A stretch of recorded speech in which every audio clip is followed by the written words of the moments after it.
beaucoup de personnes m'ont relevé parce que je les avais croisés à l'école des officiers de gendarmerie nationale. On s'est connus sur les bancs de l'école. On s'est connus sur les bancs de Saint-Cyr.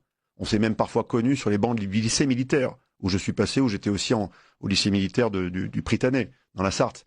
Donc, c'est des relations anciennes qui, parfois, au détour d'une conversation, nous disent « Bah oui, je suis lieutenant-colonel, j'ai eu mon entretien au bureau personnel officier, le BPO, et on m'a dit bah, « Écoutez, colonel, si vous souhaitez devenir colonel plein et lourd, voire général, et rentrer dans la piste aux étoiles, ce qu'on appelle la piste aux étoiles, vous allez devoir, eh bien, entrer en loge. » Et certains officiers catholiques, le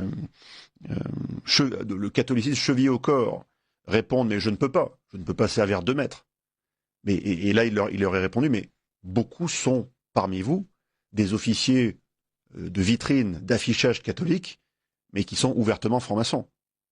Et c'est avec cela qu'ils arrivent aussi à faire carrière.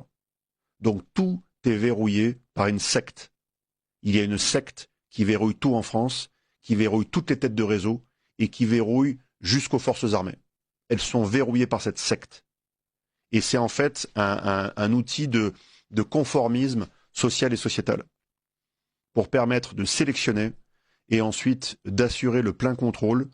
C'est presque un pilotage automatique, en fait, derrière. Vous êtes sûr que certains profils, eh bien, agiront comme vous l'avez souhaité, et donc vous pouvez ensuite déléguer la feuille de route stratégique de sabotage et de dislocation de la France à toutes ces personnes qui ont fait allégeance à une secte. Et la franc-maçonnerie est une secte qui doit être abattue. Au sens figuré du terme, on en aura entendu. Il faut faire attention. Évidemment. En effet. Évidemment.